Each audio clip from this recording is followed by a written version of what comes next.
Assalamu alaikum students, welcome to maths class. I hope all of you will be fine. Students, this tutorial is the hint of exercise 1.1, so watch it attentively. Let's start it. Exercise 1.1. First of all we have to discuss real numbers. Real numbers से पहले हमने कुछ basic sets को discuss करना है। सबसे पहले है नेचुरल नंबर्स। नेचुरल नंबर क्या होते हैं? Counting number 1 2 3 up to so on. अब इसी नेचुरल नंबर में अगर हम जीरो को इंक्लूड कर दें तो इनको हम क्या कहते हैं? Whole numbers. और अगर इनमें नेगेटिव नंबर्स को इंक्लूड कर दें तो हमारे पास क्या आ जाते हैं? इंटीजर्स। अब अगर इंटीजर्स की हम कोशेंट और फ्रैक्शन की फॉर्म में अगर लिख दें इनको तो हमारे पास कौन से नंबर्स बनते हैं? Rational numbers. सो कोशेंट और fraction of integers are called rational numbers. x is equal to p over q, p and q belongs to integer and q not equal to 0। ये इसकी सेट बिल्डर नोटेशन है, set builder form है rational number. For example 1/2।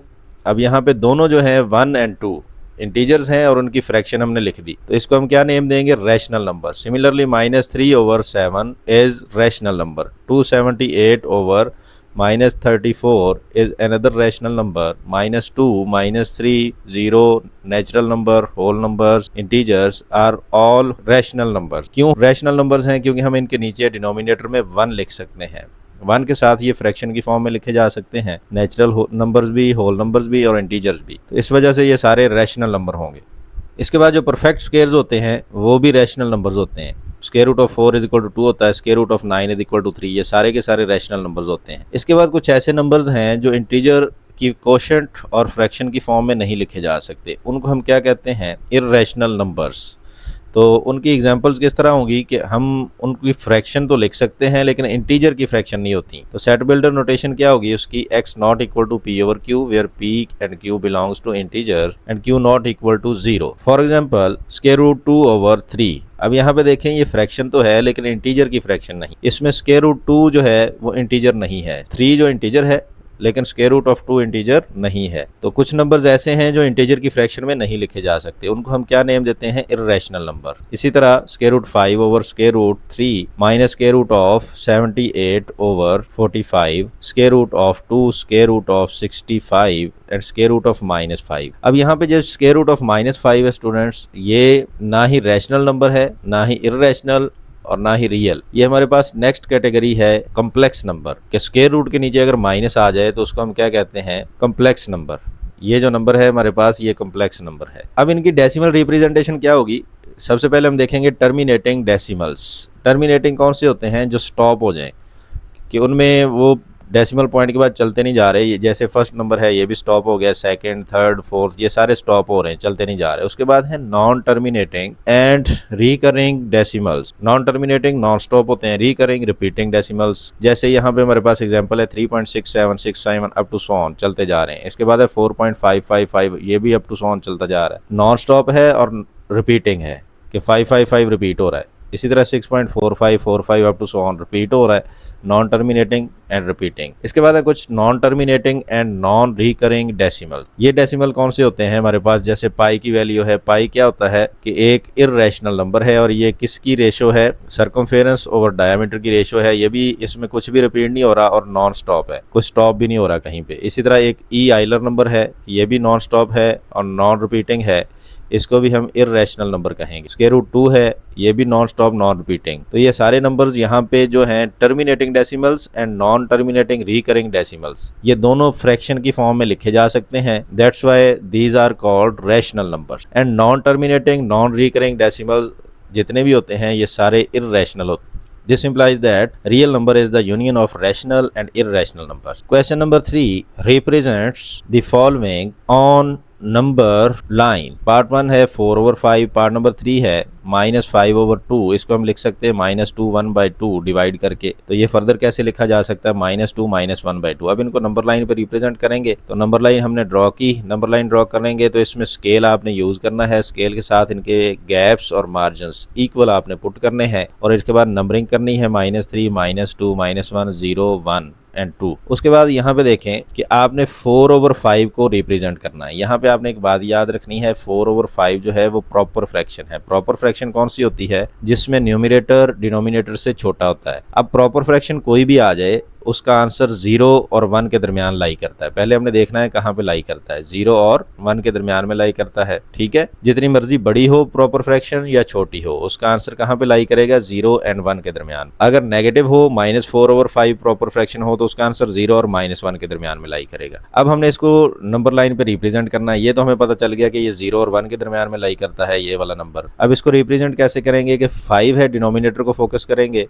तो 5 है, तो यहाँ 0 और 1 को हमने 5 इक्वल पार्ट्स में डिवाइड करना है। तो 5 इक्वल पार्ट्स में डिवाइड करने के लिए कट्स कितने लगेंगे, 4, 1 2 3 4। ये 4 हमने कट यहाँ पे लगा दिए। पार्ट्स कितने बने, 1 2 3 4 एंड 5। अगर हम 4 कट्स लगाते हैं तो पार्ट्स कितने बनते हैं, कितने पार्ट्स में डिवाइड होता है पूरा गैप, 5 पार्ट्स। तो यहाँ एक और बात भी याद रखनी है कि आपने पूरे गैप को इक्वल पार्ट्स में डिवाइड करना है। यहाँ पे बाज़-औक़ात क्या करते हैं स्टूडेंट, यहीं पे 5 लाइंस लगा देते हैं और नेक्स्ट वाला गैप छोड़ देते हैं, तो वो मिस्टेक होती है, वैसे नहीं करना आप। अब हमने कौन से पार्ट पे जाना है, 4th पार्ट पे। कहाँ से स्टार्ट करेंगे, 0 से स्टार्ट नहीं लेना, यहाँ से स्टार्ट लेना है। 1 2 3 एंड 4, यहाँ पे होगा 4/5, तो हम 4/5 यहाँ पे लिख देंगे। अब नेक्स्ट जो नंबर है पार्ट नंबर 3, -5/2, इसको हमने रिप्रेजेंट करना है। ये इम्प्रॉपर फ्रैक्शन है क्योंकि इसमें न्यूमरेटर जो है वो डिनोमिनेटर से बड़ा है। न्यूमेरिकल वैल्यू को आपने देखना है, माइनस को नहीं देख। 5 जो है 2 से ग्रेटर है, इस वजह से ये इम्प्रॉपर फ्रैक्शन है। तो इसको पहले हम मिक्स्ड फ्रैक्शन में कन्वर्ट करेंगे। तो वो कैसे करेंगे, डिवाइड करके। -2 1/2 करेंगे तो फर्दर इसको -2 -1/2 लिखा जाएगा। अब यहाँ पे देखें -2 पे जाना है हमने, तो 0 -1 एंड -2, माइनस वाली वैल्यू का मतलब है हमने लेफ्ट साइड पे जाना है। तो -2 तक पहुंच गए, फिर फर्दर कितना जाना है, -1/2। इस पूरे गैप का हाफ करना है, तो यहाँ पे हम हाफ करेंगे इसका, तो यहाँ पे होगा -5/2।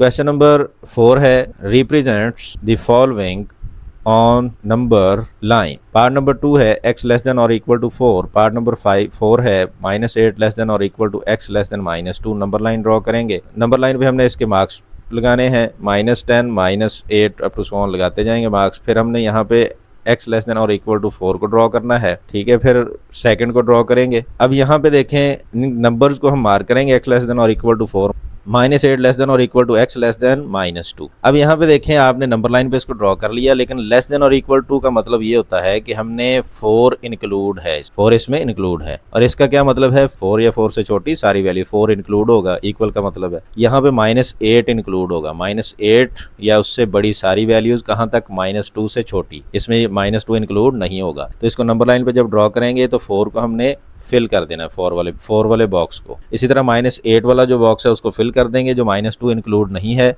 तो उसको फिल नहीं करेंगे। क्वेश्चन नंबर 5 है, show that the following recurring decimal are rational. Part number 4 है 0.17 बार, पार्ट नंबर 6 है 6.6 बार। सोल्यूशन लिखेंगे, लेट करेंगे, इसकी हमने p/q फॉर्म बननी है तो उसको हम लेट करेंगे। x इज इक्वल टू 0.17 बार, जो कि 0.17 अप टू सो ऑन लिखेंगे। इक्वेशन नंबर 1 का नेम देंगे। 2 डिजिट रिपीट हो रहे हैं स्टूडेंट, 17, तो मल्टीप्लाई करेंगे 100 के साथ बोथ साइड, बनेगा 100x equal to 100 into 0.17 up to so on, 100x as it is. अब जब आप डेसिमल को 100 से मल्टीप्लाई करते हैं तो 0.2 डिजिट्स राइट साइड पे कैरी होता, अगर 10 से करेंगे तो 1 डिजिट कैरी होगा। तो ये क्या बनेगा, 17.17 अप टू सो ऑन। इसको आप नेम देंगे इक्वेशन नंबर 2 का। फिर सब्ट्रैक्ट करेंगे इक्वेशन नंबर 1 को इक्वेशन नंबर 2 से, तो ये हमने लिखा सब्ट्रैक्टिंग इक्वेशन 1 फ्रॉम इक्वेशन 2। तो 100x minus x is equal to 17.17 up to so on minus 0.17 ये हमने माइनस करना है। तो 100x माइनस 1x का क्या आंसर आएगा, 99x इज इक्वल टू 17.17 में से डेसिमल पार्ट माइनस हुआ तो क्या रह गया, 17। अब 99 को कैरी करेंगे राइट साइड पे, वो डिवाइड होगा। 17/99 is the fractional form of 0.17 बार। इसी तरह हमने पार्ट नंबर 6 को सॉल्व करना है। लेट करेंगे x इज इक्वल टू 6.6 बार, इसका मतलब है 6 बार का मतलब रिपीट हो रहा है बार बार। इक्वेशन नंबर 1 है, इसको यहाँ पे 1 डिजिट रिपीट हो रहा है तो मल्टीप्लाई करेंगे 10 से बोथ साइड, तो ये बनेगा हमारे पास क्या, 10x is equal to 10 into 6.666 up to so on चलती जाएगी। तो 1 डिजिट राइट साइड पे कैरी होगा, तो 10x is equal to 66.666 up to so on, इसको नेम देंगे इक्वेशन नंबर 2 का। सब्ट्रैक्ट करेंगे उसी तरह इक्वेशन नंबर 1 को इक्वेशन नंबर 2 से, तो वो कैसे करते हैं कि लेफ्ट हैंड साइड में से लेफ्ट हैंड साइड माइनस करते हैं और राइट साइड से right. 10x minus x is equal to 66.66 up to so on minus 6.666 up to so on. तो 66 में से 6 माइनस करें और साथ उसका डेसिमल माइनस करें तो क्या आंसर आता है, ओनली 60 और लेफ्ट साइड पे क्या बनेगा 10x minus 1x 9x is equal to 60। 9 को कैरी करेंगे तो 60 ओवर 9 इसका आंसर आएगा। इसकी p ओवर क्यू फॉर्म या फ्रैक्शन फॉर्म आएगी। तो 60 over 9 is the fraction form of 6.6 बार। अब 60 ओवर 9 को मिक्स्ड फ्रैक्शन में लिखें डिवाइड करके तो क्या बनेगा 6 ओवर 9। अब 6 एज इट इज 6 ओवर 9 को कट करें 3 पे तो क्या बनेगा 6/2/3। ये मिक्स्ड फ्रैक्शन में इसका आंसर है। क्वेश्चन नंबर 6 है find a rational number between 5/3/4 and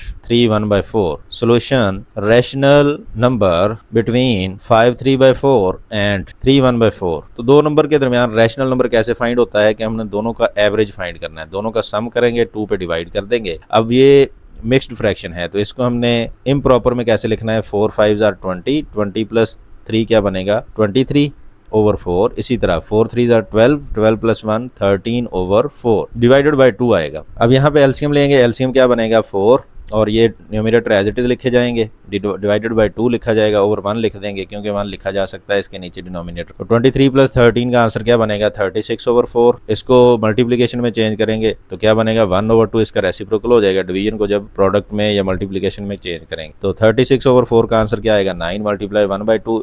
9 को 1 से मल्टीप्लाई करेंगे तो आंसर आएगा 9/2।